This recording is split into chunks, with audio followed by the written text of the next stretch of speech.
Hello আমার প্রিয় বন্ধুরা, তোমরা সকলে কেমন আছো? আশা করছি প্রত্যেকেই খুব ভালো আছো। তোমাদের ভালোবাসায় আর ঈশ্বর আশীর্বাদে আমরাও বেশ ভালো আছি। তোমাদের সকলকে আমার আরও একটি ঝলমল ব্লগে অনেক অনেক স্বাগত আমার এই ছোট্ট পরিবারে। তোমরা সকলেই আমার সাথে থেকো, এইটুকু অনুরোধ করব। আর যে সকল বন্ধুরা প্রতিনিয়ত আমার ভিডিওগুলো দেখছো, সুন্দর সুন্দর কমেন্ট করছো, লাইক করছো, তোমাদের সকলকে কিন্তু অনেক অনেক ভালোবাসা এইভাবে সাপোর্ট করার জন্য। আর অনেক অনেক ধন্যবাদ, তোমরা এইভাবে আমার সাথে থেকো। তারপরে দেখো, জানো তো বন্ধুরা, আজকে সকালে আমি উঠে না আসলটা এতই খারাপ লাগছিল, বাসি কাজটা করে তারপরে এতটা খারাপ লাগছিল, তারপরে মাথায় তেল নিয়ে স্নানটা করে নিয়েছি।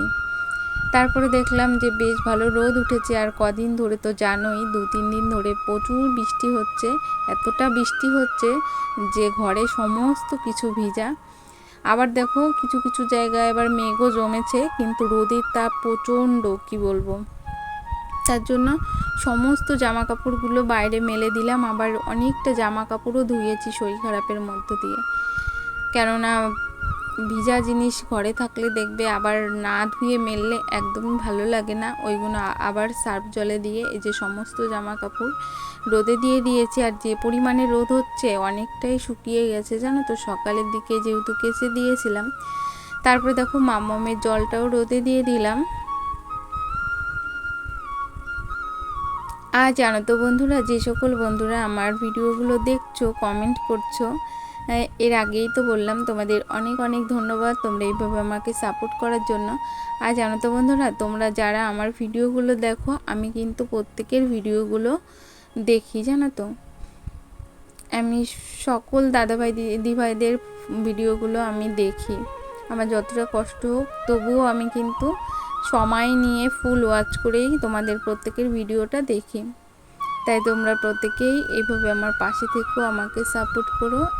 তারপরে দেখো, যেহেতু বাইরে আবার মেঘ মেঘ করেছে, মনে হচ্ছে বৃষ্টি হবে। তারপরে আবার দেখো, ওই যে বালিশগুলোও রোদ দিয়েছিলাম, তাই সেগুলো ঘরে নিয়ে আসলাম। আর দেখবে বৃষ্টির পরে না, যখন একটু রোদ দেয় তখন দেখবে কাজটা অনেকটাই বেড়ে যায়। আর এই যে আমি সকাল থেকে শরীর খারাপ, তবুও কিন্তু অনেক কাজ করেছি, জানো তো। সব ব্যাক ক্যামেরায় করেছি। এতটা শরীর খারাপ নিয়ে সব কাজগুলো তোমাদের আজ আমি দেখাতে পারলাম না।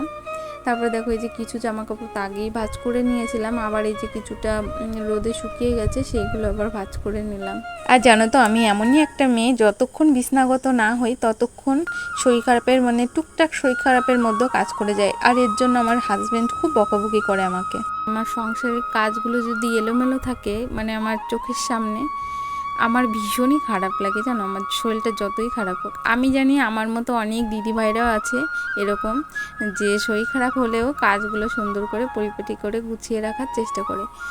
আমি জানি এরকম অনেকেই আছে, আর আমিও সেটা করি, জানো তো। আমার একদমই এলোমেলো হয়ে থাকাটা আমার একদমই ভালো লাগে না। আমার শরীর যতই চলুক বা না চলুক, আমি আগে কাজগুলো ঠিকঠাক করে গুছিয়ে রাখি। তারপরে দেখো, এই যে সুন্দর করে রান্নাঘরটাও গুছিয়ে নিয়েছি। আর আমি কিন্তু সবসময়ের জন্য রান্নাঘরটা এরকম সুন্দর করেই গুছিয়ে রাখি, কেননা এখানে আমার সারাক্ষণ আসতে হয়। আর রান্নাঘরটা যদিও বা পারি গুছিয়ে রাখতে, কিন্তু ঘরের ভিতরটা না আমার বেশিক্ষণ গোছানো থাকে না, কেননা আমার ঘরে কি বলবো, 2-3টে বাচ্চা কাচ্চা আছে, এরা সারাক্ষণই এলোমেলো করে রাখে। তার মধ্যেই দেখো, মামাও এখন টুকটুক করে একটু বড় হচ্ছে, এও আর 2 দিন পরে আরও করবে দুষ্টুমি। তারপরে দেখো বন্ধুরা, সারাদিন তো আর কোনো ভিডিওই করিনি আমি, এখন প্রায় সন্ধ্যা লেগে গেছে। আর আমার একটু অসুবিধা থাকার জন্য আমার ছেলেই আজকে সন্ধ্যাটা ধরিয়ে দিচ্ছে। আর জানো তো, আমার ছেলে কিন্তু খুব সুন্দর সন্ধ্যা দেয়, জানো তো। ওই দিচ্ছে। আর এখন আমি শুয়ে আছি, সারাদিন বললাম না শরীরটা খারাপ, এখন আর আমি উঠতে পারছি না। তবুও কি করব বলো। ওর পাপা দেখো, এই যে বাজার থেকে মুড়ি এনেছে, আর মামাম ধরে বসে আছে যে ওর পাপা কি খাবার এনেছে। মেয়ে খুব বায়নাদারি, জানো তো। পাপা কখন আসবে সেই আশায় বসে থাকে। যখনই বাড়ির পেছনে একটা গাড়ি আসে, ও না ভাবে যে ওর পাপা চলে এসেছে, আর তখনই শুধু বলে মা পাপা, মা পাপা। তা অলরেডি ওর পাপা বাড়িতে চলে এসেছে। এই দেখো বাজারগুলো আজকে এনে দিল, তা আমি এখানেই থাকবে, আজকে আর তুলবো না, কালকে তুলবো। আর মামামকে এই মুড়িটা দেবো এখন খেতে। আর যেহেতু ওর পাপাও ডিউটি করে এসেছে, ওরও তো কষ্ট হয়, তাই দেখো ওর পাপা বললো রান্নাটা আমিই করব, তুমি শুধু মাছগুলো একটু ভেজে নাও, আমি একটু রেস্ট নিয়ে নিই। তাই ওর পাপা এখন রেস্ট নিচ্ছে। আর আজকে রান্না করব বেগুন দিয়ে মাছ। আর আমাদের রাতের রান্নাটা না একটু অন্যরকমই হয়, মানে রুটিটা হয় না, বেশিরভাগ ওই মাছ টাছই রান্না করি, যেহেতু সকালবেলা ওর পাপা ভালো করে খেতে পারে না, তো ওই জন্য বাড়িতে আসলে রাতের বেলা একটু ভালো মন্দই রান্না করি। আর রাতে বেশি ব্লগ শেয়ার করি না, কেন বলো তো, ওই যে আমার বরমশাইয়ের ভিডিও করা তো একদমই পছন্দ হয় না, ওই জন্য। আজ দেখো এই যে আমি মাছটা ভেজে নিলাম, তাই সেটাই তুলে নিলাম। মাছগুলো কিন্তু ভেজেছি, কেননা ঝোল রান্না হবে তো। তাই বন্ধুরা এই পর্যন্ত তোমরা যারা আমার সাথে আছো, এখনও ভিডিওটা দেখছো, তোমাদের সকলকে কিন্তু অসংখ্য অসংখ্য ধন্যবাদ।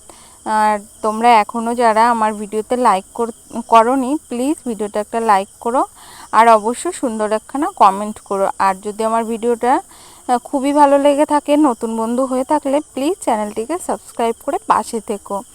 তোমাদের সকলকে কিন্তু অনেক অনেক ধন্যবাদ, নতুন পুরাতন সকলকে। তোমরা এইভাবে আমার পাশে থেকো, প্রত্যেকে টাটা।